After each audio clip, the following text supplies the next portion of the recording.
Muhammad ibn Abdillah wa ala alihi wa sahbihi wa man walah. Subhanaka la ilma lana illa ma 'allamtana innaka antal alimul hakim. Rabbi shrah li sadri wa yassir li amri wahlul 'uqdatan min lisani yafqahu qawli. Amma ba'du. Sama-sama kita hormati, kita sayangi sahibatul bait Ibu Hajjah Yuliana. Kita doakan beliau beserta seluruh keluarganya selalu berada dalam rahmat ridha Allah SWT. Dipanjangkan umurnya, disehatkan badannya, dimudahkan urusannya, dikabulkan hajatnya, diberkahi kehidupannya, dibahagiakan hidup dunia akhiratnya. Sama-sama kita hormati, kita muliakan segenap ustazah Mukarramah Ustazah Fathiyah dan juga para ustazah yang lain. Kita doakan semoga selalu berada dalam limpahan rahmat ridha Allah SWT. Juga segenap pimpinan-pimpinan pondok pesantren, pimpinan-pimpinan majelis ta'lim, grup hadrah, dan tentu saja semua yang hadir di majelis ini, baik ibu-ibu, kakak-kakak, adik-adik, anak-anak, nenek-nenek, yang semoga semuanya dirahmati dan dicintai Allah, disayangi dan disyafaati Nabi besar Muhammad sallallahu alaihi wa ala alihi wa sahbihi wasallam insyaallah. Amin ya rabbal alamin. Tema kita pada pagi hari ini, dan ini merupakan pertemuan pertama saya dengan orang-orang di Palangkaraya, betul Ustazah ya? Ini adalah perjalanan pertama saya ke Palangkaraya. Sebelumnya sudah 2 kali saya pernah mendatangi Kalimantan Tengah, tapi ke Pangkalambun, Pembuang Hulu dan Sampit. Yang sekarang nih baru pertama kali. Mudah-mudahan bukan jadi pertama dan terakhir. Semoga ada umur tersisa untuk kita dapat menghadiri majelis-majelis yang mulia insyaallah. Untuk kita dapat saling bertatap muka dalam ridha Allah SWT dan dalam syafaat Nabi besar Muhammad sallallahu alaihi wasallam insyaallah. Amin ya rabbal alamin. Perempuan, jadikan cahaya hidupmu dalam ridha Allah. Gitu ya. Kita sebagai perempuan berusaha untuk menjadikan jalan hidup kita, ujungnya, hasilnya, sepanjang perjalanannya selalu dalam keridhaan Allah Subhanahu wa ta'ala. Jangan pernah mau dibayar bukan dengan ridhonya Allah. Itu adalah bayaran yang tidak cukup untuk kamu melakukan berbagai macam hal yang ujungnya, hasilnya bukan ridha Allah Subhanahu wa ta'ala. Jangan mau sholat hasilnya cuman sekedar kebeli baju. Jangan mau tahajud hasilnya cuman sekedar dapat jodoh. Jadikanlah sholatmu, ibadahmu, puasamu, zakatmu, hajimu, umrohmu, sedekahmu, dudukmu di majelis-majelis ilmu, zikirmu, sholawatanmu, hasilnya adalah ridha Allah Subhanahu wa ta'ala. Sebab kalau apa yang kamu lakukan dari ibadah-ibadah di dunia, apa yang kamu lakukan dari kehidupanmu di dunia ini dibayar hanya sekedar dengan dunia, sedekah dibayar Allah dengan rejeki yang berlipat ganda, tahajud dibayar Allah dengan dapat jodoh atau suami yang semakin sayang. Misalnya, puasa Senin Kemis hanya biar anak-anak diterima di sekolah-sekolah favorit. Misalnya, saudaraku sekalian yang saya muliakan, semua itu begitu kamu masuk ke dalam alam kuburmu menjadi sia-sia belaka. Jangan sampai kita termasuk di antara orang yang mengerjakan segala sesuatu di dunia, niatnya hanya untuk mendapatkan dunia, begitu masuk kubur kita menyesal karena ternyata tidak ada keridhaan Allah yang berhasil kita capai. Kalau yang kamu kerjakan di dunia hanya untuk mendapatkan dunia, lantas dengan apa kamu masuk ke dalam alam kuburmu nantinya? Kalau semua yang kamu lakukan di dunia hanyalah untuk mendapatkan kesenangan-kesenangan dunia, nama baik di dunia, ketika kamu masuk ke dalam alam kuburmu nanti, bekal manakah yang akan kamu bawa pada saat itu?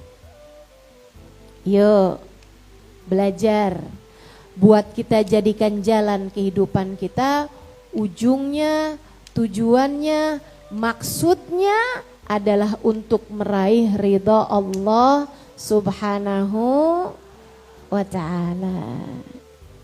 Insya. Gimana nih caranya mau nyari ridha Allah Subhanahu wa ta'ala? Saudaraku sekalian yang saya muliakan, yang pertama, biar gampang inget-ingetnya saya pakai angka.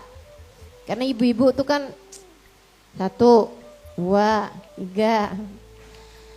Resep masakan aja kan yang diinget-inget 1, bawang 2, 3 gitu ya. Biar gampang ingetnya. Yang nomor 1, kalau kamu mau nyari ridha Allah Subhanahu wa ta'ala, ridha Allah itu Allah letakkan dalam ketaatan kepadanya. Sayyidina Ali Zainal Abidin Ibn Husain bin Fatimah bintun Nabi sallallahu alaihi wasallam mengatakan, la tahtakiranna minat ta'ati syai'a la'alla fihi ridha. Jangan remehkan ketaatan, sekecil apapun taat tersebut, siapa tahu di sana terdapat keridhaan Allah. Kita nih Bu, Kak, Dek, tiap ada peluang kebaikan kerjain aja. Tiap ada kesempatan berbuat baik kerjain aja. Kita tidak pernah tahu amal ibadah mana yang diterima di sisi Allah. Kita tidak pernah tahu amal ibadah mana dari kita yang diterima di sisi Allah. Jangan remehkan taat, sekecil apapun ketaatan tersebut. Kadang Allah cinta, ridho kepada seseorang di antara kita bukan karena perbuatan-perbuatan ibadah besarnya. Akan tetapi, misal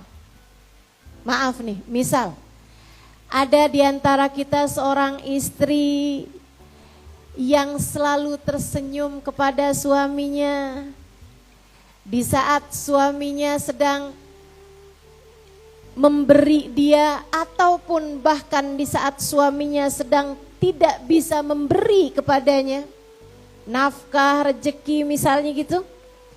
Suaminya lagi susah sekalipun dia senyum lebar sama suaminya. Bisa jadi Allah ridho kepada seorang perempuan karena akhlak mulianya tersebut. Kita tidak pernah tahu. Saudaraku sekalian yang saya muliakan, ada salah satu cerita diceritakan guru saya Hubabah Maryam bintul Habib Muhammad bin Abdullah Al-Haddar almarhumah. Beliau sudah meninggal dunia, istri dari seorang ulama besar di Madinah, Habib Zain bin Smith. Kita doakan Habib Zain, mudah-mudahan Allah panjangkan umurnya, Allah sehatkan badannya, mudah-mudahan Allah betahkan hidupnya di dunia, sehingga beliau terus dapat mendoakan para murid-muridnya insya Allah. Teman-teman sekalian, Hubabah Maryam satu waktu bercerita, ketika beliau datang ke Indonesia, semasa hidup beliau beberapa kali saya selalu menerjemahkan kajian-kajian beliau.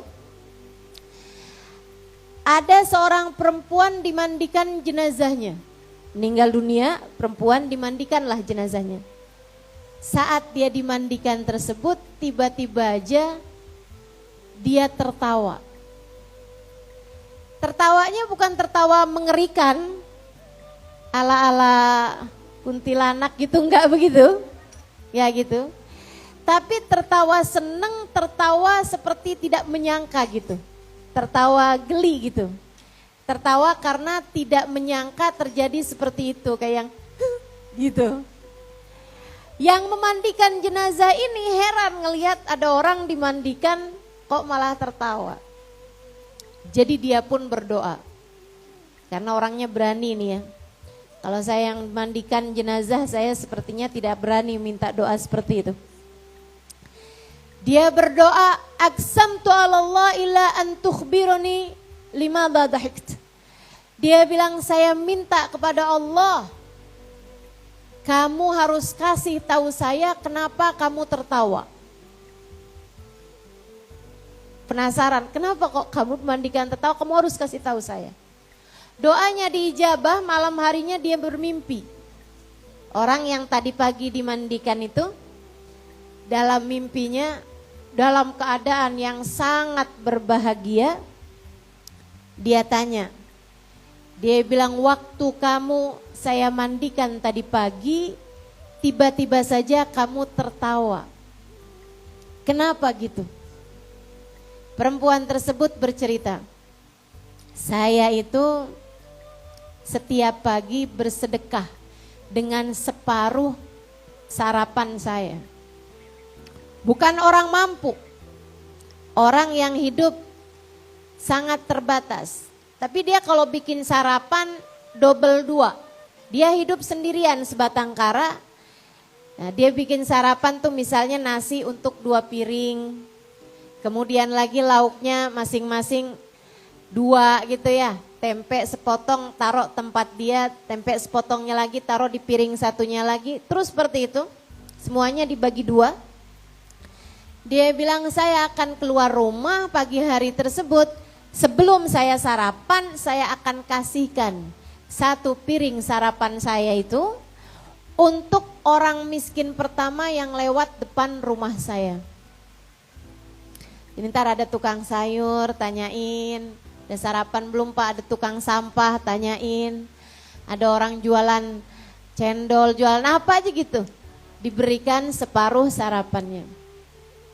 Dan itu berlalu bertahun-tahun lamanya. Satu waktu saya keluar rumah, nggak ada orang lewat depan rumah saya.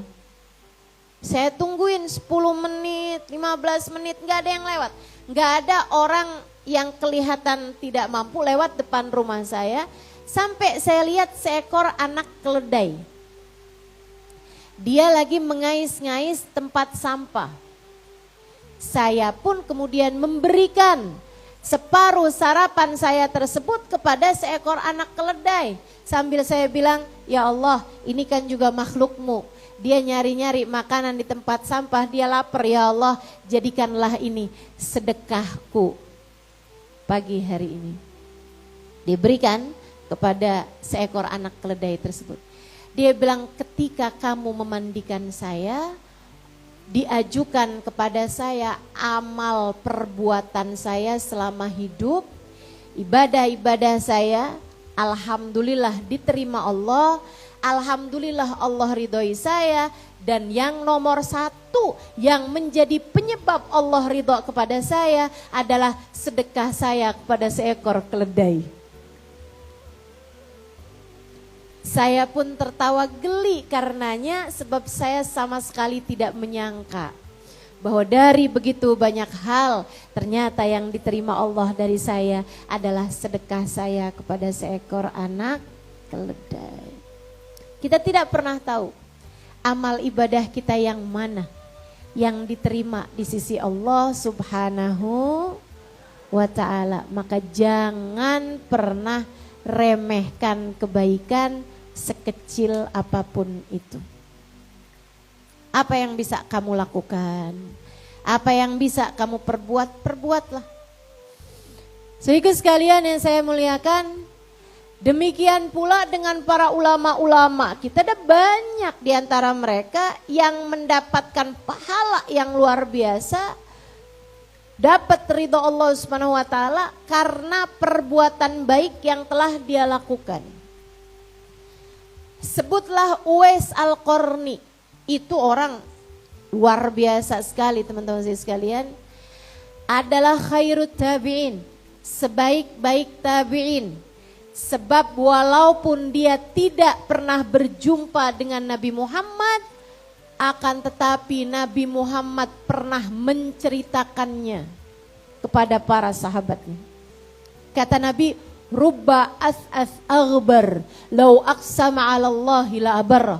Terkadang ada orang dekil, dekumal, kelihatan lusuh, kelihatan enggak mampu, kelihatan enggak punya. Orang yang diusir, madfu'un bil abwab. Kalau datang ke rumah orang tidak dibukakan pintu, lau aqsama 'ala Allahi la abarra. Kalau dia berdoa meminta kepada Allah, Allah malu untuk tidak mengijabah doanya. Para sahabat nanya, hat rajulan minhum, berilah kami contoh wahai Rasul yang seperti itu tuh siapa? Nabi menjawab, dzaka Uwais Al-Qarni. Yang seperti itu adalah Uwais Al-Qarni. Sahabat tanya lagi, wa ma Uwais ya Rasulullah? Uwais itu nama apa Rasul? Nama kota kah? Nama sekumpulan orang kah? Kata Nabi Muhammad, rajul adalah nama seorang laki-laki. Innahu kana barran bi ummih. Dia adalah seorang yang sangat berbakti kepada ibunya. Uwais punya banyak amal soleh teman-teman. Uwais punya banyak kebaikan-kebaikan. Akan tetapi Allah ridho kepada Uwais. Allah cinta kepada Uwais karena baktinya Uwais kepada ibunya. Seperti apa baktinya Uwais kepada ibunya? Sehingga sekalian yang saya muliakan, Uwais itu udah gak punya bapak dari sejak kecil. Maka Uwais tinggal bersama ibunya, 2 orang ini aja, ibu sama anak nih, berduaan. Sampai satu waktu di saat Uwais masih umur belasan tahun, ibunya sakit keras, gak bisa ngapa-ngapain, di atas tempat tidur, mungkin kalau orang zaman sekarang kayak semacam lumpuh atau stroke gitu. Sehingga ibunda Uwais tidak mampu untuk pergi kemanapun. Dan di masa seperti itu, Uwaislah yang bekerja untuk ibunya, kemudian dia memasakkan untuk ibunya, dia mandikan ibunya, dia berduaan dengan ibunya, sholat berjamaah. Dia lakukan segala sesuatu untuk ibunya yang sudah tidak dapat mengerjakan hal apapun. Sehingga sekalian, satu waktu datang perintah untuk haji. Ibunda Uwais yang sudah tidak bisa bergerak dari tempat tidurnya itu bilang sama Uwais, "Nak, ibu kepengen pergi haji." Uwais tersenyum kemudian berkata, "Marhaba." Baik ibu. Ibu-ibu sekalian saya muliakan, dari bulan haji itu sekitar 3 bulanan yang akan datang. Apa yang dilakukan Uwais? Uwais biasa mencari kayu bakar di hutan tiap hari. Begitu dengar ibundanya mau berangkat pergi haji, Besoknya Uwais biasanya ngangkut kayu bakar, itu dia bersama dengan keledainya. Tentu dia naik di atas keledainya biasanya. Tapi begitu ibunya bilang, "Nak, ibu pengen banget pergi haji." Uwais kemudian menggendong keledainya. Orang-orang ketika Uwais jalan, dia gendong keledai, orang-orang bilang Uwais gila nih. Sejak kapan keledai digendong orang? Biasanya pastinya keledai yang dinaiki orang, ini keledai dinaikkan di atas orang. Tapi Uwais gak peduli, karena jelas tujuan Uwais. Apa yang dia lakukan pasti. Dari mulain dia sebentar aja bawa keledainya, ketika dia rasa berat dia turunkan keledainya, gantian dia naikin. Besokannya lagi, lama-lama semakin lama Uwais bisa bawa keledai. Dia berangkat, dia gendong keledainya, arah pulangnya baru keledainya yang dia naiki. Sampai kemudian jelang-jelang waktunya bulan haji, Uwais sudah mampu dari sejak awal keluar dari rumah, keledainya ada di atas punggungnya, dia nyari kayu bakar dan lain sebagainya, dia dapat kayu bakarnya, keledainya tetap ada di atas punggungnya, dia bawa, dia gendong dari berangkat sampai dia pulang. Sampai ketika datang musim haji, dia berkata kepada ibundanya, "Ibu, marilah saya akan siapkan segala perbekalanmu untuk berangkat pergi haji. Kita berangkat berdua. Bu, punggung saya sudah kuat untuk membawa ibu dari berangkat hingga pulang dari haji." Maka berangkatlah Uwais Al-Qarni, saudaraku sekalian, pergi haji dengan ibundanya dalam gendongannya. Innahu kana barron bi ummi. Dia adalah seseorang yang sangat berbakti kepada ibundanya. Itu sebabnya Allah meninggikan derajat Uwais dengan derajat yang sangat tinggi. Nabi Muhammad bahkan menyebutkan, "Idza sara ahlul jannah ilal jannah wa sara ahlun nar ilan nar." Apabila manusia udah dimasukkan ke dalam surga, yang ahli surga, yang ahli maksiat dimasukkan ke dalam neraka, yang kafir-kafir masukkan ke dalam neraka, Uwais, umiro bi Uwais ilan nar, Uwais diperintahkan untuk menuju ke neraka. Katanya orang baik, kenapa datangnya ke neraka? Uwais ternyata datang ke neraka fayashfa, untuk memberi syafaat kepada ahli-ahli neraka. Dia pun mengeluarkan orang-orang dari neraka. Bukan Nabi, akan tetapi Allah Subhanahu wa taala memuliakan Uwais dengan derajat yang sangat tinggi hingga dapat menyelamatkan orang-orang dari dalam neraka yang memiliki hubungan, yang memiliki cinta, yang pernah mengirimkan suratul Fatihah kepada Uwais Al-Qarni, mungkin untuk disyafaati oleh Uwais Al-Qarni. Dari tingginya derajat Uwais Al-Qarni hingga sampai Nabi Muhammad mengatakan fayashfa bi'adadi qabilah Rabi'ah wa Mudar. Uwais pun menyelamatkan ribuan orang dari api neraka, dimasukkan ke dalam surga dengan syafaatnya. Ribuan orang seperti bilangan qabilah Rabi'ah dan Mudar. Itu dua qabilah terbesar pada masa tersebut di negeri Arab. Teman-teman saudaraku sekalian yang saya muliakan, Uwais mendapatkan derajat setinggi itu, innahu kana barron bi ummi, karena dia adalah seseorang yang berbakti kepada ibunya.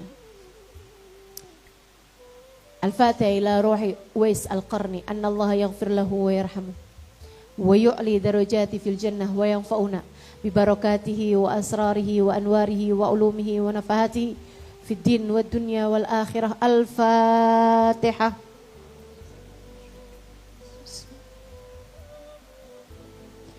Ar-Rahmanir Rahim, Maliki Yaumiddin. Iyyaka na'budu wa iyyaka nasta'in. Ihdinas siratal mustaqim. siratal ladzina an'amta 'alaihim ghairil maghdubi alaihim waladdallin. Amin. Saya mengajakmu membaca Fatihah barusan ini, siapa tahu ada di antara kita yang tidak selamat di hari akhirat.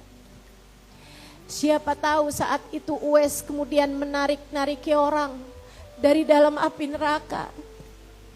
Jika saat tersebut ada di antara kita yang ada di dalam neraka, siapa tahu orang ini pernah bersama-sama membaca Fatihah untuk Uwais Al-Qarni saat majlisnya. Sehingga Allah kemudian menjadikan Uwais pun menyelamatkan dirinya dari api neraka. Saudaraku sekalian yang saya muliakan, kita tidak pernah tahu amal ibadah kita yang mana yang akan membuat Allah ridho kepada kita. Maka terhadap segala peluang kebaikan, ikutlah, ambillah, pergunakanlah kesempatan tersebut. Ada majelis, dihadiri. Ada orang susah, dibantu. Ada yang sedang kelaparan, diberi makan.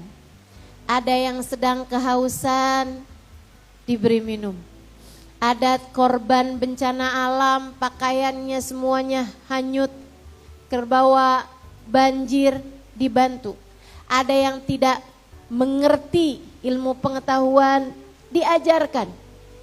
Apapun aja kebaikan yang bisa kita lakukan, laksanakanlah. Kita tidak pernah tahu, siapa tahu pada satu kebaikan tersebut Allah kemudian ridho padamu dan memasukkanmu ke dalam surganya.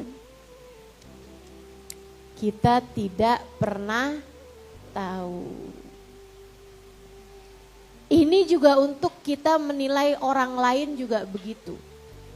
Walaupun kamu lihat ada seseorang pelaku dosa sekalipun, jangan pernah merasa yakin, pasti neraka tuh orang. Belum tentu.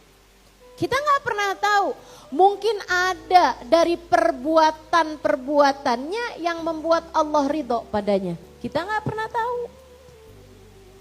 Kita tidak pernah tahu. Maka mari cari ridho Allah Subhanahu wa taala pada jalan taat kepada Allah Subhanahu wa taala dan pada kita meninggalkan kemaksiatan dan dosa-dosa. Saudaraku sekalian, Allah letakkan ridhonya ada pada jalan taatmu pada Allah Subhanahu wa taala, baik taat secara langsung kepada Allah, sholat, puasa misalnya, ataupun taat yang secara sosial, taat kepada Allah berupa kebaikan yang kita lakukan kepada orang lain, bahkan sekedar sekecil senyuman yang kita senyumkan untuk suami kita, untuk anak-anak kita, untuk saudara-saudari kita, kita tidak pernah tahu. Siapa tahu itu adalah hal yang membawa kita kepada keridhaan Allah Subhanahu wa ta'ala. Saudaraku sekalian yang saya muliakan, baginda kita Nabi besar Muhammad, seseorang yang ibadahnya luar biasa, seseorang yang jihadnya luar biasa, seseorang yang dakwahnya luar biasa, perjuangannya luar biasa. Akan tetapi Allah Subhanahu wa ta'ala ridho, cinta kepada Nabi Muhammad bukan karena hal-hal yang tadi telah saya sebutkan, melainkan karena wa innaka la'ala khuluqin azim. Sungguh engkau wahai Nabi Muhammad berada di atas budi pekerti yang mulia. Maka jangan remehkan kebaikan sekecil apapun.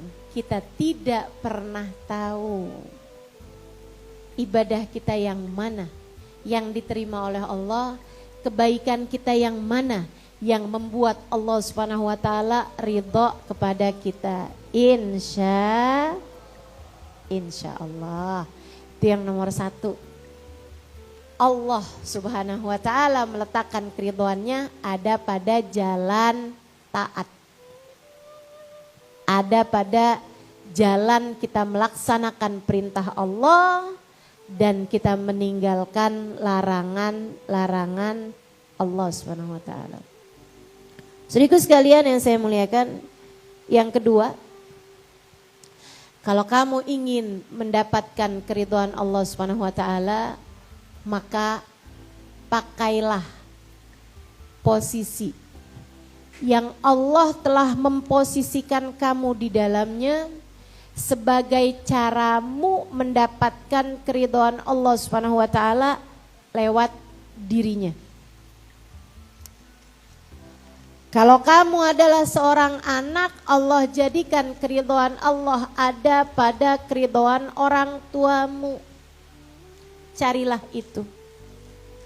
Bahkan memandang wajah ibu lebih Allah sukai daripada saat dirimu memandang Ka'bah.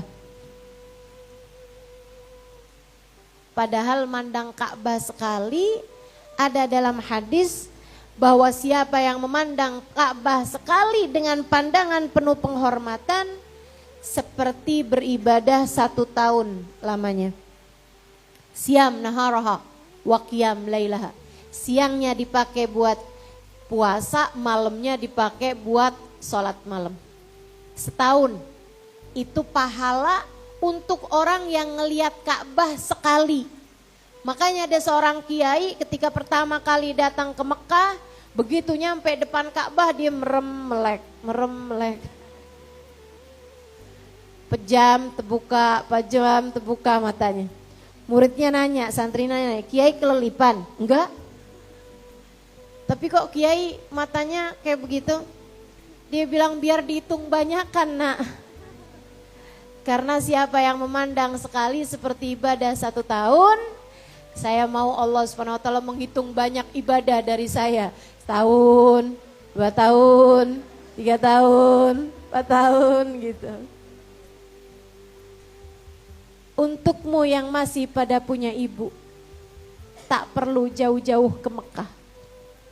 Pandangilah wajah ibumu dengan pandangan penuh cinta. Pandangilah wajah ibumu dengan pandangan penuh sayang. Pada mereka terdapat ridha Allah Subhanahu wa ta'ala. Bahkan surga Allah letakkan di bawah telapak kaki mereka. Ibu saya meninggal dunia November tahun lalu. 6 bulan, 7 bulan saya sudah ditinggal oleh ibu saya. Saya sudah tua teman-teman. Tapi seorang anak gak pernah punya waktu yang pas untuk ditinggalkan orang tuanya.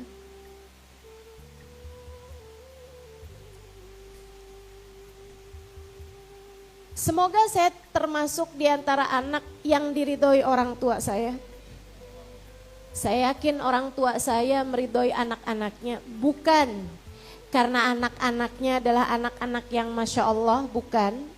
Akan tetapi karena saya yakin orang tua saya adalah orang dengan kelapangan hati yang mudah untuk meridhoi anak-anaknya. Meskipun begitu, ketika sudah tidak lagi punya ibu, penyesalan saya yang terbesar adalah saya kehilangan banyak waktu.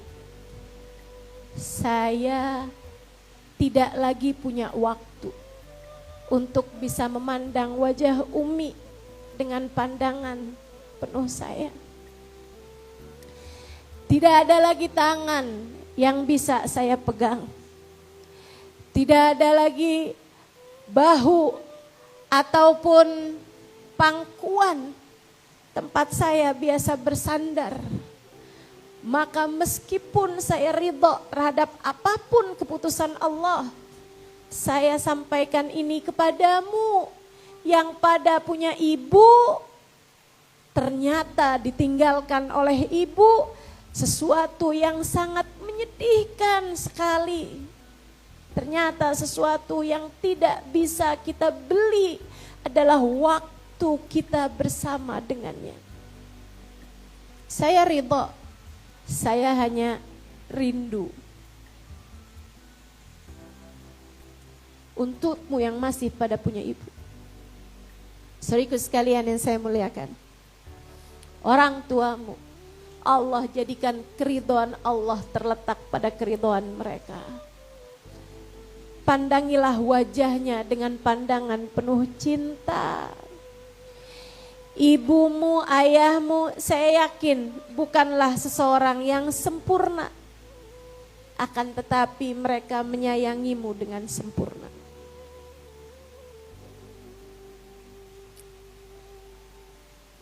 Seorang yang dengan tulus mendoakan anak-anaknya, bahkan bisa jadi namamu disebut lebih dulu dari saat beliau mendoakan dirinya sendiri. Saudaraku sekalian saya muliakan, carilah ridha Allah pada keridhaan orang tuamu.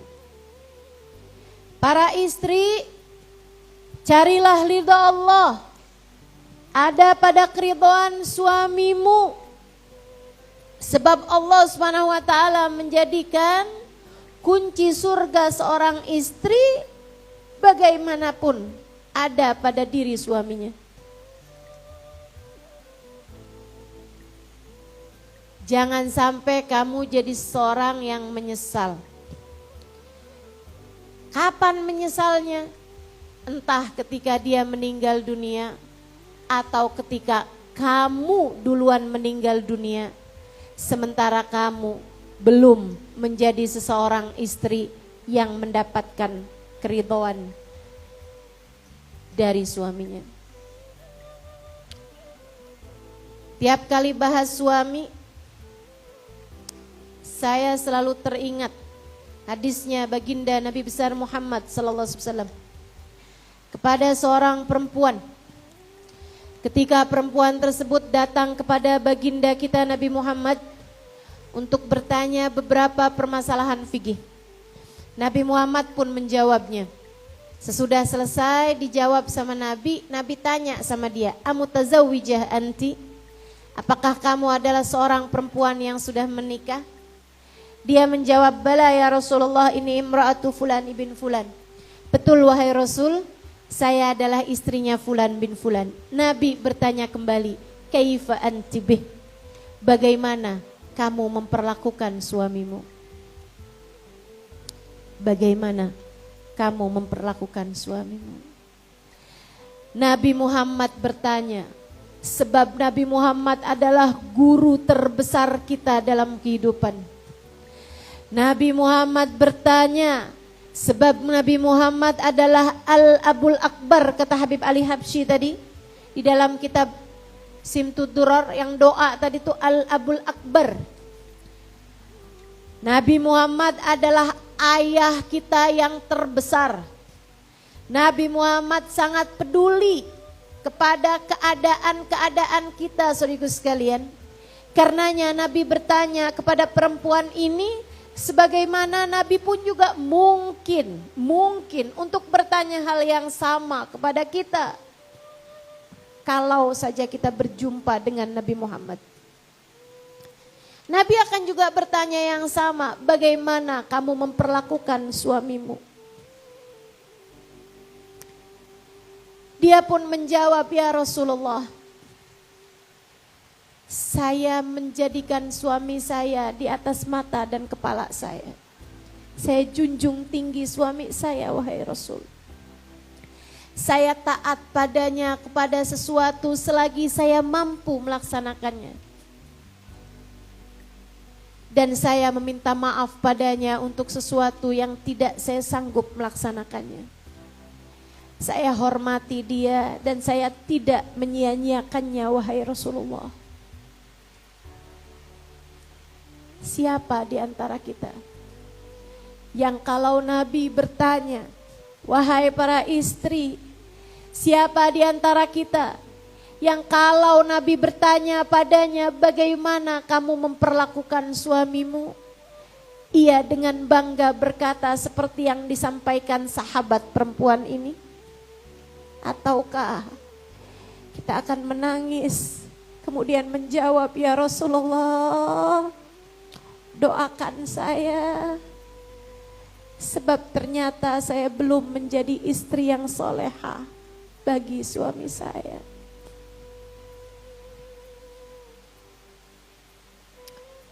Saudaraku sekalian, ketika dia menjawab seperti itu, Nabi tersenyum lebar sekali. Nabi senang, Nabi bangga sama umatnya yang perempuan dan dia solehah kepada suaminya. Nabi gak tanya, suami kamu kayak gimana sama kamu? Enggak, Nabi gak nanya. Dan kamu pun juga dapat membayangkan hal yang sama. Kamu jangan berpikir bahwa kalau saya ketemu sama Nabi, saya bisa mengadukan suami saya kepada Nabi. Nabi tidak akan bertanya tentang bagaimana suamimu padamu. Nabi hanya akan bertanya, bagaimana kamu memperlakukan suamimu. Nabi akan bertanya kepada kaum laki-laki, bagaimana kamu memperlakukan istrimu. Akan tetapi Nabi kepadamu hanya akan bertanya, bagaimana kamu memperlakukan suamimu. Sebab kita tidak akan dihisab atas apa yang orang lain lakukan terhadap kita. Kita hanya akan dimintai pertanggungjawaban atas bagaimana sikap kita kepada orang lain. Saudaraku sekalian, Nabi tersenyum bangga kepada umatnya, istri yang solehah. Nabi tersenyum bahagia kepada umatnya yang perempuan yang mampu memposisikan posisi yang Allah letakkan dia di sana sebagai caranya untuk mendapatkan ridho Allah Subhanahu wa taala. Nabi pun berkata padanya, "Fanduri ilaih fa innama huwa jannatuki wa naruki." Perhatikan betul bagaimana caramu memperlakukan suamimu, sebab ia adalah jalan surga bagimu ketika kamu memuliakannya, dan jalan neraka bagimu ketika kamu menyia-nyiakan dan merendahkan dia. Para istri, suamimu adalah jalan surgamu. Hati-hati. Perhatikan bagaimana caramu memperlakukan suamimu. Jangan biarkan kata-kata kasar keluar dari lisanmu.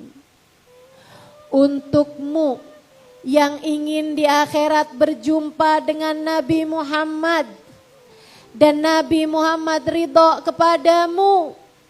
Untukmu yang di hari akhirat ingin berjumpa dengan Sayyidah Fatimah, ingin berjumpa dengan Sayyidah Khadijah, ingin berjumpa dengan Sayyidah Aisyah. Mereka perempuan-perempuan solehah adalah perempuan yang selalu membahagiakan suaminya, memperlakukan suaminya dengan penuh rasa hormat, rasa cinta. Kalau kamu durhaka pada suami, kalau kamu kerjaannya marah-marah mulu sama suami, kalau kamu selalu merendahkan dia, menganggap dia seperti tidak becus dalam menjadi seorang suami, kalau kamu selalu menghina-hina dia, bagaimana mungkin kamu akan layak untuk bersanding, untuk berada di belakang perempuan-perempuan solehah di hari akhirat nanti.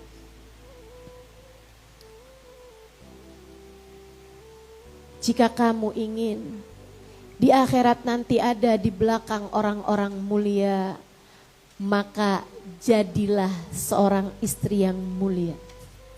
Istri yang mulia akan mampu memuliakan suaminya, siapapun suaminya.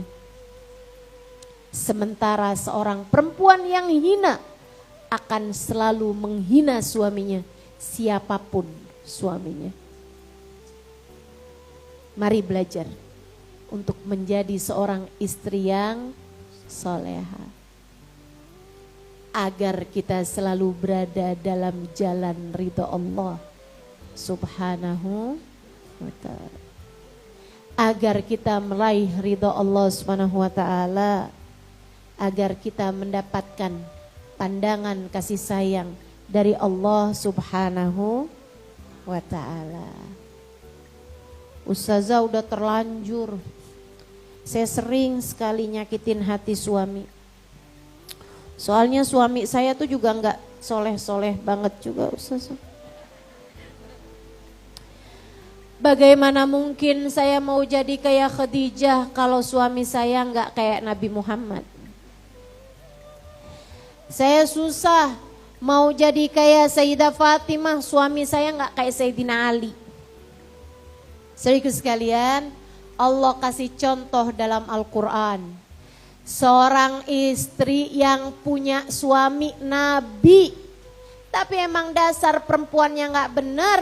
Walaupun suaminya seorang nabi, ia tetap durhaka kepada Allah, ia tetap durhaka kepada suaminya, maka dia pun menjadi di antara yang Allah Subhanahu wa ta'ala celakakan dan hancurkan.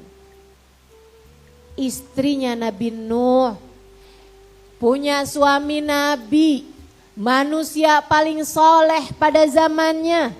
Ketika Allah Subhanahu wa ta'ala menenggelamkan kaumnya Nabi Nuh, istrinya di antara yang tenggelam tersebut. Posisinya sebagai seorang istri, seorang nabi, tidak dapat menyelamatkannya karena dia bukanlah seorang istri yang soleha. Padahal suaminya nabi loh. Emang dasar perempuan hina ya hina aja, biarpun suaminya mulia juga. Sebaliknya, Allah kasih contoh seorang perempuan mulia punya suami orang yang paling hina.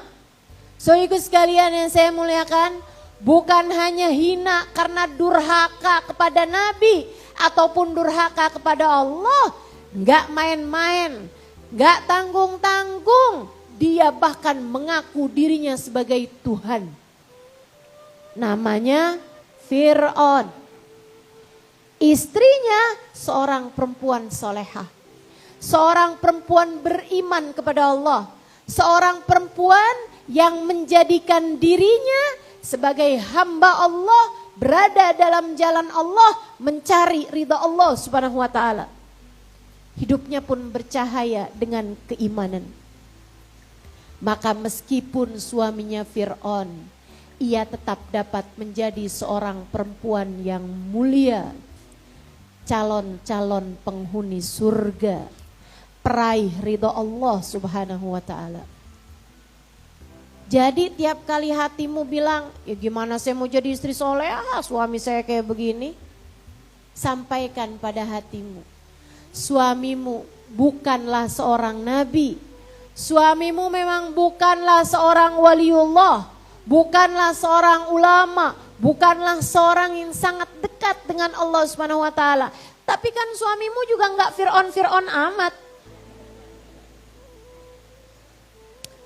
Wahai hati, belajarlah dari Asia. Wahai hati, ingatlah pesan Allah untuk terus berusaha menjadi istri yang solehah, siapapun suamimu itu.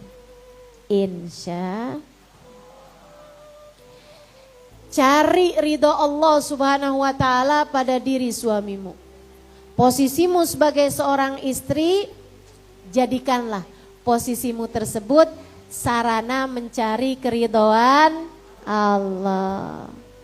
Kamu jadi anak, pakailah posisimu mencari keridhaan Allah lewat baktimu kepada kedua orang tuamu.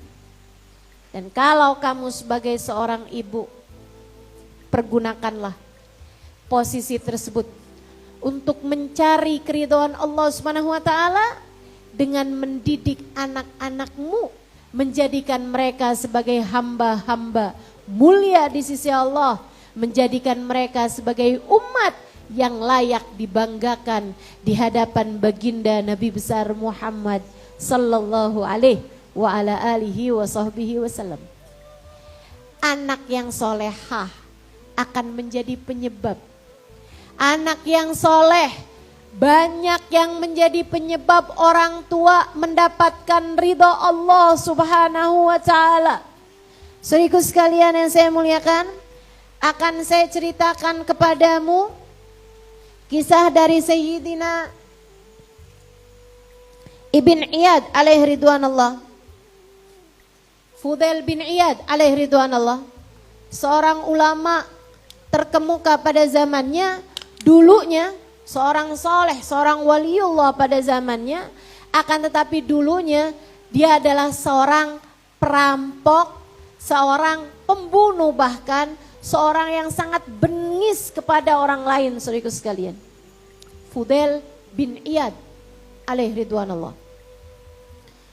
Fudail ini ceritanya, ini cerita sangat menarik nih. Ibu-ibu jangan kengantukan didongengin. Fudail bin Iyad, perampok besar. Pokoknya kalau ada orang bawa dagangan, kafilah itu dirampok sama Fudail, orang pada takut semua. Preman terbesar, mafia terbesar pada zaman tersebut. Satu waktu dia lagi ngerampok satu rombongan orang. Ada di antara di kafilah tersebut itu seorang bapak-bapak muda ya, yang dia itu pegangin bonekanya. Akhirnya semua barang nih dirampok. Si bapak ini tadi nih pegangin bonekanya, nggak mau dia kasihin. Orang-orang pada heran gitu kan, kenapa sih nih kayak begini orang? Sampailah hal itu kepada pimpinan perampok mereka, yaitu Fudail bin Iyad. Dia bilang, Tuan, semuanya udah berhasil kita jarah. Semuanya menyerahkan hartanya mereka masing-masing. Semuanya udah masuk nih di gudang kita nih, di kafilah kita. Kecuali si bapak ini nih, sama bonekanya tuh, sama hadiahnya itu, dia bilang, dia gak mau ngasih. Dipanggil sama Fudail. Dia bilang, Pak, apa isi boneka bapak itu? Dia bilang, ya boneka aja gitu. Mungkin bapak sembunyikan uang di sini apa segala macam gitu, nggak ada. Saya janjikan nggak ada apa-apa di dalamnya. Saya berani jaminkan itu. Terus kenapa bapak di antara semua barang, bapak boleh kasih uang apa segala macam, tapi yang ini nggak mau bapak kasih, kenapa? Dia bilang, karena saya punya anak perempuan kecil yang kalau saya pulang dia akan mendekati saya, dia akan memeluk saya, dia akan sangat senang ketika saya pulang dari bepergian. Karenanya setiap kali saya pulang saya akan bawakan hadiah, ikut kepada hadisnya baginda Nabi besar Muhammad sallallahu alaihi wasallam. Fudail nanya, emang Nabi ada ngomong apa, Pak? Nabi Muhammad bilang, jangan pulang ke rumah kecuali bawa hadiah untuk anak-anakmu. Dan kalau kamu punya anak laki-laki dan perempuan, dahulukanlah anak perempuan mendapatkan hadiahnya. Itu ada hadis ya teman-teman sekalian. Allah tuh emang cintanya sama kaum perempuan tuh dari mulai kecil luar biasa. Dan karena juga Allah tahu, Nabi Muhammad tahu perempuan itu kan bawa perasaan ya. Bahkan dari kecil udah baper gitu kan, terbawa perasaan. Fudail bin Iyad bilang, oh baik kalau begitu.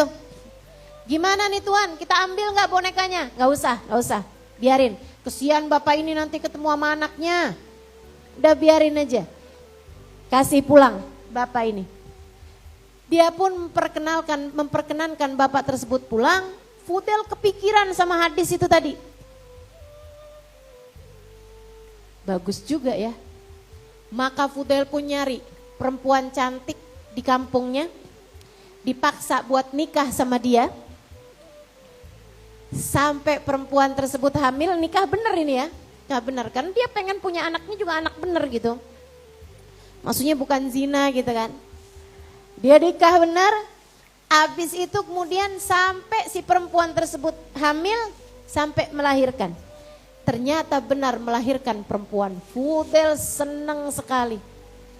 Habis anaknya melahirkan kemudian menyusui, istrinya kemudian dia bilang, kamu boleh pilih mau tetap jadi istri saya atau kamu mau saya ceraikan, saya kasih kepada kamu uang semuanya gitu. Yang penting jangan bawa anak saya. Saya pengen punya anak perempuan. Buat dia mengerjakan hadisnya Nabi Muhammad, kalau pulang dari bepergian bawa hadiah.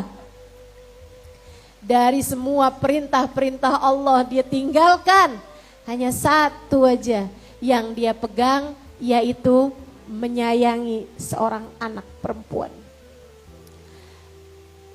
Perempuan tersebut istrinya kemudian pergi meninggalkan dia. Yang gak betah juga ya punya suami preman. Dia pun tinggal bersama dengan anaknya. Dari sejak anaknya umur 2 tahunan, udah ibunya selesai menyusui, dia selalu bersama dengan anaknya. Dia pergi merampok kemana. Akan tetapi yang dibayangkan selalu adalah putrinya. Maka dia pun pulang ke rumahnya, dia akan pelukin putrinya, dia akan ciumin putrinya, dia akan sayangi putrinya. Dia berusaha mencurahkan semua kasih sayang yang dia punya kepada putrinya. Fudel tidak pernah tahu. Setiap kali Fudel pergi nih ketika anaknya umur 5 tahun, 6 tahun, yang di dalam rumah ada kayak semacam pembantu di dalam rumah yang mengurusi anaknya tersebut itu mengajarkan kepada anak perempuan ini, anak perempuannya Fudel, caranya sholat, caranya baca Quran, sampai anak perempuannya Fudel bin Iyad walaupun bapaknya seorang perampok hebat, akan tetapi anaknya sholat, Quran, sholawatan sama Nabi Muhammad sallallahu alaihi wasallam. Setiap hari sang anak gak pernah tinggal sholat. Meskipun bapaknya adalah seorang yang seperti itu sampai satu waktu. Saudaraku sekalian yang saya muliakan, ketika anak tersebut berusia 9-10 tahunan, anak ini jatuh sakit. Fudel waktu itu tidak sedang dalam pekerjaannya, dia ada di rumah menjaga anaknya sampai kemudian anaknya meninggal dunia. Fudel putus asa. Ia menghujat Allah SWT. Ya Allah, saya tak pernah punya seorang yang saya cintai. Saya hanya cinta kepada anak saya dan sudah saya laksanakan. Ya Allah, apa yang kau minta kepada saya, kepada anak saya, mengapa engkau mengambil anak saya ya Allah? Fudel pun kembali tenggelam dalam minum-minuman keras. Fudel pun suatu hal yang sudah lama dia tinggalkan karena dia ingin bersama dengan anaknya. Anaknya meninggal dunia. Fudel mabuk-mabukan, Fudel habis-habisan. Bahkan ia pun tak makan, bahkan ia pun tak peduli dengan kesehatannya sampai satu waktu ketika Fudel sedang tertidur. Sesudah lama dia mabuk, dia tertidur, teman-teman saya sekalian, dia bermimpi. Seolah-olah Atan mengejar dia. Atan itu ular yang sangat besar. Mengejar dia gitu. Fudel pun lari-lari dalam mimpinya itu menghindari Atan ini tadi. Habisnya Fudel lari-lari, dia pun terus aja melewati hutan-hutan, lembah-lembah menghindari ular yang sangat besar hendak menerkam dia ini. Sampai kemudian di jarak yang sudah dekat dengan ular itu, tiba-tiba dia melihat sebuah jurang. Fudel pun kebingungan antara dia tenggelam ke jurang ataukah dia diterkam oleh ular. Saat itu dia melihat putrinya. Putrinya berkata, "Ayah, tahukah ayah ular itu apa?" Apa nak? Ular itu adalah dosa-dosa ayah yang esok atau lusa akan segera menerkammu jika engkau wahai ayah tidak segera bertaubat kepada Allah Subhanahu wa taala. Ayah, tahukah ayah apa jurang itu? Apa itu nak? Itu adalah jurang kematian ya. Ayah dapat kapan waktu aja tenggelam di dalam jurang tersebut, tergelincir dalam jurang tersebut dan ayah pun meninggal dunia.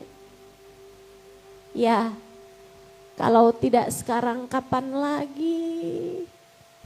Ayah, ayolah ya, taubat sama Allah ya.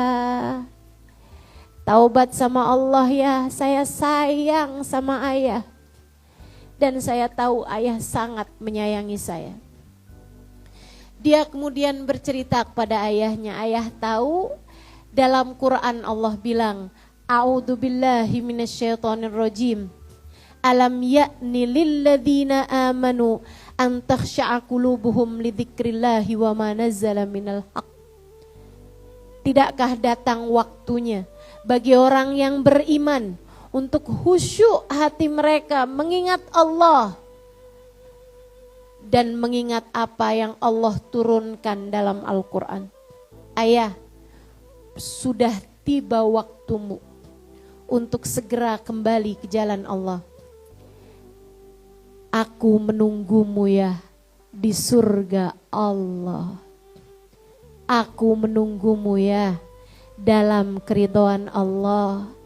Bertaubatlah segera ya, agar kita dapat bersama-sama ketika datang ajal menjemputmu nantinya.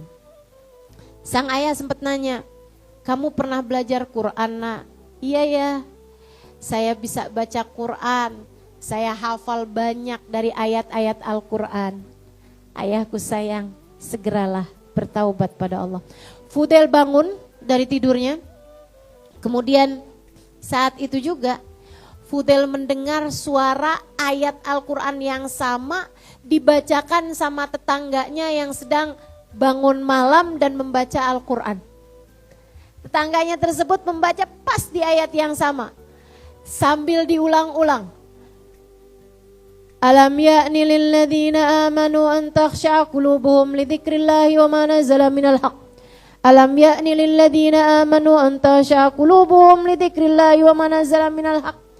Fudail ketika mendengar itu, ia segera terbangun dari tidurnya, kemudian ia berkata, Al-ana ya Rabb, al-ana ya Rabb. Iya ya Allah, sudah datang waktunya ya Allah. Sudah datang waktunya sekarang juga ya Allah, sekarang juga. Aku akan menghusyukkan hatiku untukmu ya Allah. Sekarang saya bertaubat ya Allah. Sebab saya ingin dapat bersama dengan anak perempuan saya kembali sesudah saat kematian saya. Ia pun segera mandi taubat. Hari itu juga ia bertaubat pada Allah Subhanahu wa taala. Ia memperbaiki kehidupannya, ia meninggalkan dunianya, ia sungguh-sungguh taubatnya kepada Allah sehingga ia pun dipilih Allah Subhanahu wa taala untuk menjadi salah satu dari wali-walinya Allah Subhanahu wa taala yang hidup pada zaman tersebut. Sedikit sekalian saya muliakan, Fudail bin Iyad Allah selamatkan karena cintanya kepada anaknya. Kasih sayang yang dia punya untuk anak-anaknya. Makanya Bu, yang pada punya anak, jangan kamu pikir kamu harus jadi perempuan yang keras. Jangan kamu pikir kamu harus jadi perempuan yang bisa mendisiplinkan anakmu untuk kamu mendapatkan keridhaan Allah Subhanahu wa taala. Sampai susah senyum sama anaknya. Anaknya tiap kali lihat ibunya selalu aja isinya perintah-perintah. Udah belajar belum? Udah sholat belum? Cepetan sholat. Neraka kamu. Mau dapat ridhonya Allah tuh adem. Kasih sayangnya Allah itu damai.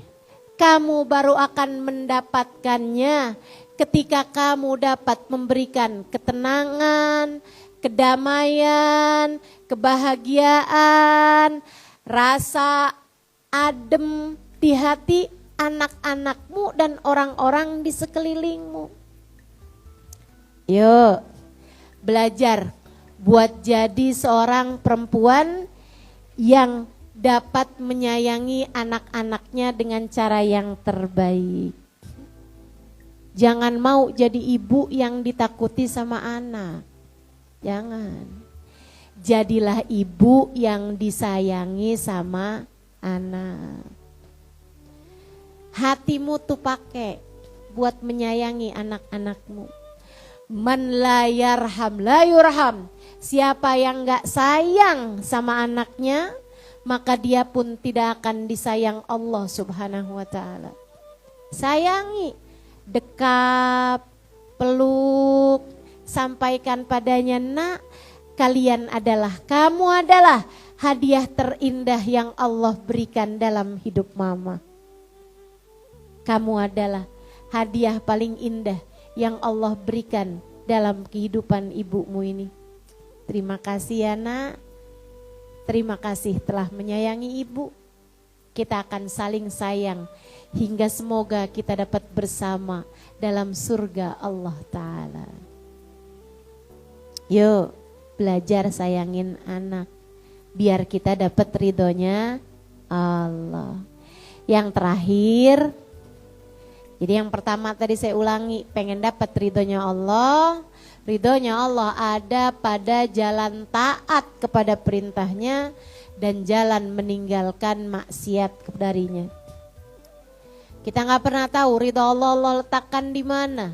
Maka jangan remehkan kebaikan sekecil apapun. Siapa tahu ada ridho Allah di dalamnya. Ambil setiap peluang kebaikan. Yang kedua, kalau kamu pengen dapat ridhonya Allah SWT, posisimu maksimalkan. Para istri, carilah ridho Allah pada diri suamimu. Segenap anak yang masih pada punya orang tua, carilah keridhaan Allah pada baktimu kepada kedua orang tuamu. Para ibu, carilah ridho Allah ada pada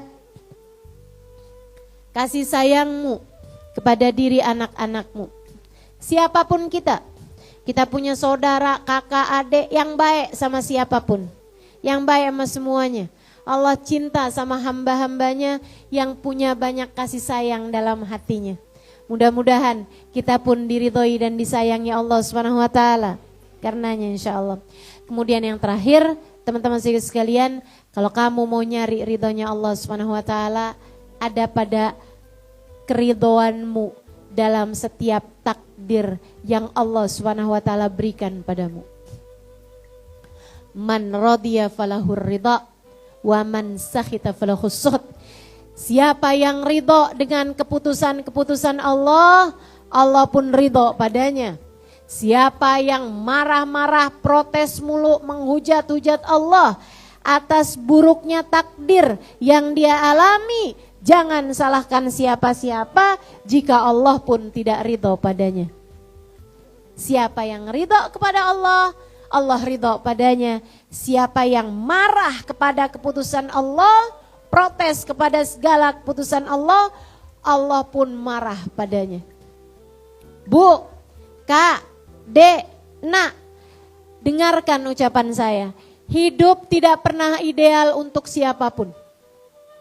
Hidup gak akan pernah baik-baik aja buat siapapun. Hidup ini adalah tempatnya ujian. Kamu dalam hidup pasti diuji sama Allah SWT. Ada yang ujiannya berupa kemiskinan. Ada yang ujiannya berupa dikasih sakit. Ada yang ujiannya berupa dibenci sama orang.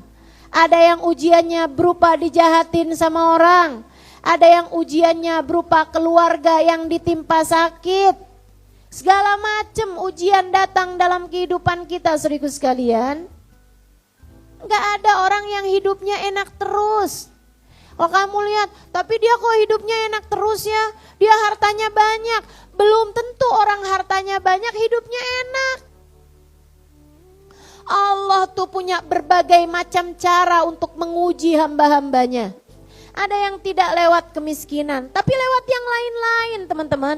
Tenang aja, semua diuji, Kalau kamu lihat ada orang-orang yang begitu hebat menjalani kehidupannya, yang selalu tersenyum, selalu bahagia hidupnya, bisa jadi bukan karena dia tidak diuji, akan tetapi karena ia mampu ridho terhadap segala keputusan yang Allah berikan dalam hidupnya. Saudaraku sekalian yang saya muliakan, jangan berharap kesempurnaan hidup. Hidup bahkan tidak sempurna untuk manusia sempurna. Baginda kita Nabi besar Muhammad sallallahu alaihi wasallam. Nabi Muhammad sempurna, tapi hidup di dunianya tidak sempurna. Dunia tidak sempurna buat Nabi Muhammad. Saudaraku sekalian saya muliakan, gimana mau sempurna buat Nabi? Nabi lahir gak pernah kenal ayahnya. 6 tahun ibunya sudah meninggal dunia. Nabi Muhammad ketika wafat usianya 63 tahun, belum terlalu tua. Akan tetapi teman-teman sekalian, Nabi punya 7 orang anak. Ketika Nabi Muhammad wafat hanya sisa 1 aja. 6 anaknya Nabi Muhammad sendiri yang menguburkan mereka satu demi satu. Dunia tidak ideal buat Nabi Muhammad. Nabi Muhammad hidup dunianya tidak sempurna. Terkadang beliau mengganjal perutnya dengan batu menahan lapar. Nabi Muhammad dilempar orang dengan batu. Nabi Muhammad dilemparin debu sampai tidak terlihat wajahnya. Nabi Muhammad dilempari dengan kotoran unta. Saudariku sekalian yang saya muliakan, hidup di dunia tidak sempurna bagi Nabi Muhammad yang merupakan manusia yang sempurna akhlaknya, merupakan manusia yang sangat sempurna kepribadiannya. Jika dunia bahkan tidak sempurna untuk Nabi Muhammad, bagaimana mungkin kamu berharap hidup di duniamu sempurna? Tak akan pernah. Dunia tak pernah ideal bagi siapapun. Maka semua pasti diuji. Ada yang diuji dari orang tuanya, ada yang diuji dari suaminya, ada yang diuji dari mertuanya, ada yang diuji dari saudara iparnya, ada yang diuji dari saudaranya sendiri, ada yang mendapatkan ujian dari anak-anaknya, ada yang diuji dengan penyakit, ada yang diuji dengan semua orang pasti diuji. Teman-teman sekalian, pasti diuji. Saya menikah 20 tahun lebih dan belum ada anak sampai dengan sekarang. Saudara sekalian yang saya muliakan, dunia tidak pernah ideal bagi siapapun. Pasti ada aja ujian-ujian ketidakidealan dunia bagi siapapun. Masalahnya ada pada tetaplah ridho dengan apapun yang telah Allah utuskan padamu. Tetaplah ridho dengan apapun yang telah Allah berikan padamu. Yang belum punya suami, nikmatilah kesendirianmu. Yang pernah punya suami beberapa tahun kemudian rumah tangganya kandas, ridholah dengan keadaanmu yang sekarang. Yang sedang punya suami yang ridho dengan keadaanmu. Tapi suami saya pelit ustazah.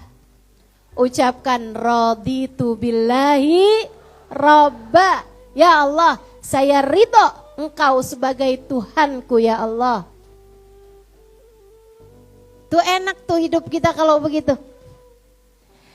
Tapi suami saya galak ustazah, ucapkan raditu billahi. Suamimu dari Allah. Banyak nih para istri yang ujiannya dari suami. Karena memang teman-teman, suami juga banyak yang ujiannya dari istri. Kamu bilang, Ustazah doain saya dong biar saya sabar ngadepin suami. Kalau suaminya bisa curhat sama saya juga ngomong yang sama. Ustazah doain saya biar bisa sabar ngadepin istri saya. Masya Allah. Sehingga sekalian saya muliakan, yang punya suami silahkan ridho. Yang gak punya suami silahkan ridho. Apapun aja yang Allah putuskan, kita hanya perlu ridho dengan apapun yang Allah tetapkan dalam kehidupan kita. Ringan langkah kita menuju ridho Allah jika kita hidup dengan penuh keridhaan. Sambil kita yakin, ya Allah, saya yakin apapun yang kau tetapkan adalah yang terbaik dalam kehidupanku ya Allah. Saya nggak ada anak, saya yakin ini adalah yang terbaik. Kalau ada anak mungkin langkah kaki saya nggak sampai ke Kalimantan Tengah. Saya mungkin tidak dapat berjumpa denganmu. Saudara sekalian, maka yakini saja manisnya setiap keputusan-keputusan yang Allah Subhanahu wa taala berikan dalam kehidupan kita. Dikasih sakit, alhamdulillah, ucapkanlah raditu billahi robba. Apapun bentuk ujian yang datang dalam kehidupanmu, selalulah dapat kamu ucapkan raditu billahi robba.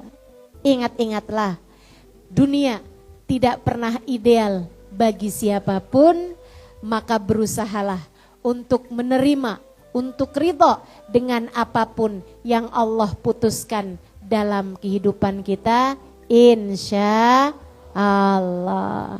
3 hal itu, kalau kamu jadikan sebagai bekalan dalam hidupmu, akan membuatmu tercahayai jalan hidupmu dalam ridho Allah Subhanahu wa taala. Sehingga sekalian, mari kita tutup majelis kita dengan kita membaca suratul Fatihah. Kita minta kepada Allah Subhanahu wa taala bimbingan. Yang masih pada punya air, silahkan dibuka airnya. Yang udah habis airnya, jangan ngambil air tetangganya. Kita mau minta pada Allah Subhanahu wa taala, semoga Allah berkenan memandang kita dengan kasih sayangnya. Semoga Allah berkenan merahmati kita semuanya. Semoga Allah berkenan ridho kepada kita semua. Semoga Allah Subhanahu wa taala berkenan menerima kita sebagai hamba-hambanya. Semoga Allah Subhanahu wa taala selalu membimbing langkah kehidupan kita, sehingga langkah kehidupan kita tercahayai dalam jalan keridhoannya insyaallah. Ala hadhihi niyah, dan kita pun juga meminta hal yang sama untuk anak-anak kita, untuk orang tua kita, untuk suami kita, untuk saudara-saudari kita, untuk sahabat-sahabat kita. Semoga Allah berkenan memandang mereka semua dengan pandangan keridhoannya, dengan pandangan kasih sayangnya. Ala hadhihi niyah wa bikulli niyatin salihah jami'ah syamilah ila hadratin Nabi Muhammad sallallahu alaihi wa ala alihi wa sahbihi wasallam. Al-Fatihah. A'udzu billahi minasyaitonir rajim. Bismillahirrahmanirrahim. Alhamdulillahirabbil alamin. Ar-Rahmanir Rahim, Maliki Yaumiddin. Iyyaka na'budu wa iyyaka nasta'in. Ihdinas siratal mustaqim, siratal ladzina an'amta 'alaihim, ghairil maghdubi 'alaihim waladdallin. Amin. Allahumma bihaqqil Fatihah, bihurmatil Fatihah, bibarakatil Fatihah, taftah lana abwabal khair, tu'amilana muamalat ahlal khair, takfina min jamil fitan wal mihan bu'us wa dhair, innaka wali kulli khair, mutafaddil bi kulli khair, birahmatika ya arhamar rahimin. Allahumma kama an'amta alaina bil iman fazidna minhu, wa kama an'amta alaina bil islam fazidna minhu, wa kama an'amta alaina bil afiyah fazidna minha, wa kama an'amta alaina bil umur fabarik lana fi. Allahumma inna nas'aluka minal uquli awfarha wa minal adhani asfaha wa minal a'mali azkaha wa minal akhlaqi atyabaha wa minal arzaki azzalaha minal afiyah akmalaha minad dunya khairaha wa minal akhirah na'imaha bihaqqi sayyidina Muhammadin sallallahu alaihi wa ala alihi wa sahbihi wa sallam. Allahumma afina min balaik wa auzi'na syukra na'maik wa adikna barda afwik wa halawata munajatik. Ya Allah, pandanglah semua yang hadir di majelis ini dengan pandangan kasih sayang-Mu. Ridhoilah kami ya Allah. Ridhoilah kami ya Allah. Bimbinglah kami menuju jalan keridhoan-Mu ya Allah. Pandanglah diri-diri kami. Siapapun di antara kami yang belum mendapatkan keridhaan-Mu ya Allah, ya Allah, ya Allah. Jangan biarkan kami berada dalam jalan yang salah. Bimbing kami ya Allah. Ampuni segenap dosa kami ya Allah. Tutup segenap aib-aib kami ya Allah. Kumpulkan kami bersama dengan orang-orang soleh-solehah ya Allah. Dekatkan kami dengan manusia yang paling Kau ridhoi, baginda kami Nabi besar Muhammad. Kemudian ridhoilah kami ya Allah. Ya Allah, pandanglah hati-hati kami ya Allah. Hati yang mudah berkeluh kesah ini, hati yang mudah berburuk sangka kepadamu ya Allah, atas pahitnya takdir yang terkadang kami hadapi. Ya Allah, kami mohon bimbingan-Mu ya Allah. Hati ini pandanglah dengan rahmat-Mu ya Allah, hingga hati ini dapat selalu ridha terhadap apapun yang telah Engkau tetapkan dalam kehidupan kami. Ajarkan kami menjadi hamba-Mu yang soleha. Bimbing kami menjadi hamba-Mu yang soleha. Bimbing hati kami ya Allah, hingga menjadi hati yang pantas Kau pandang dengan pandangan kasih sayang-Mu. Ampunilah segenap dosa kami ya Allah. Dosa kami padamu, dosa mata kami, dosa telinga kami, dosa lisan kami, dosa tangan kaki kami, dosa perut farji kami, dosa hati kami. Ampunilah ya Allah. Ampunilah dosa kami kepada kedua orang tua kami. Ampunilah dosa kami ya Allah kepada kedua orang tua kami. Kau perintahkan kami untuk membahagiakan hati orang tua kami ya Allah. Lihatlah kami yang seringkali gagal melakukannya. Kasihanilah kami ya Allah. Ampunilah dosa kami. Dan kami mohon bantuan-Mu ya Allah. Kami mohon ijabah doa kami ya Allah. Bahagiakanlah orang tua kami untuk kami ya Allah. Bahagiakanlah mereka dimanapun saja mereka berada. Yang masih ada di atas muka bumi ini, bahagiakanlah mereka ya Allah.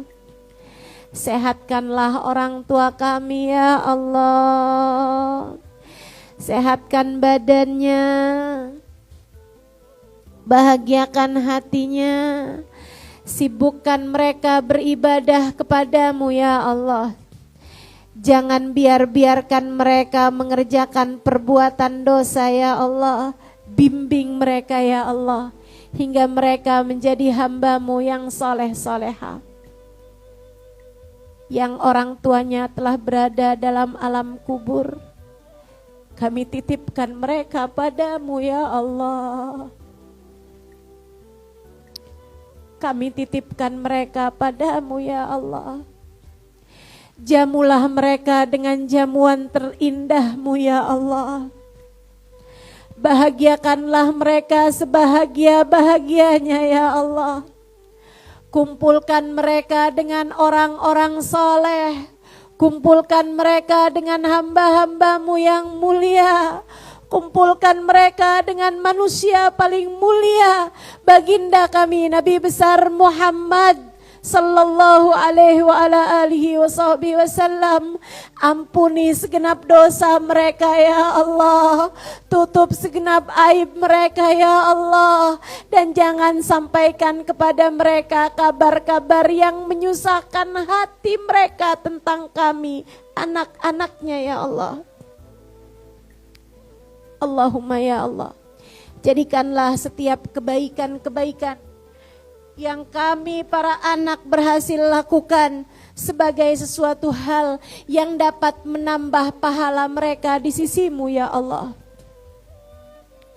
Allahumma ya Allah, ampunilah dosa kami kepada suami kami ya Allah. Jadikan kami istri yang salehah baginya. Jadikanlah suami kami suami yang soleh bagi kami istrinya. Turunkanlah dalam rumah tangga kami sakinah, mawaddah, warahmah. Turunkanlah rahmat kasih sayangmu kepada kami. Jadikanlah kami rumah tangga yang menuju kepada keridhoanmu ya Allah. Ya Allah, ampuni dan bimbing kami dalam mendidik anak-anak kami ya Allah. Maafkan kami yang seringkali egois dalam memaksakan keinginan kami kepada anak-anak kami. Kami sering lupa bahwa meskipun anak kami lahir dari rahim kami, ia bukanlah milik kami, ia adalah milik-Mu ya Allah. Maafkan kami yang suka ngaku-ngaku ini ya Allah. Bimbing kami menjadi ibu yang baik bagi anak-anak kami ya Allah.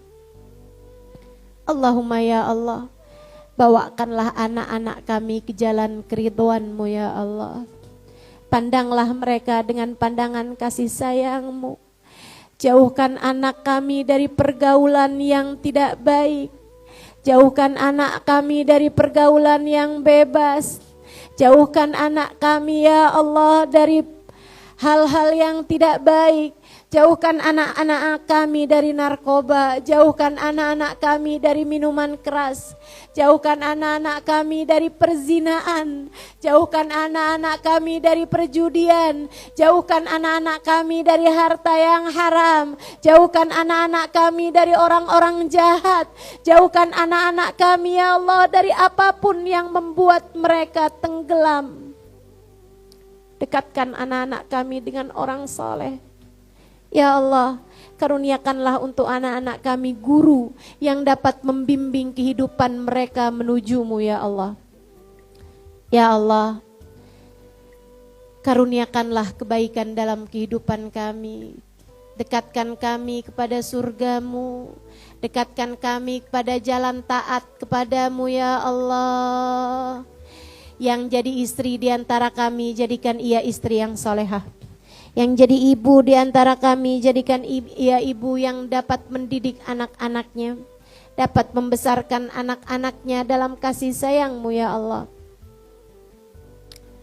Dan kami semua jadikanlah anak-anak kami, jadikanlah diri kami sebagai anak yang berbakti untuk kedua orang tua kami.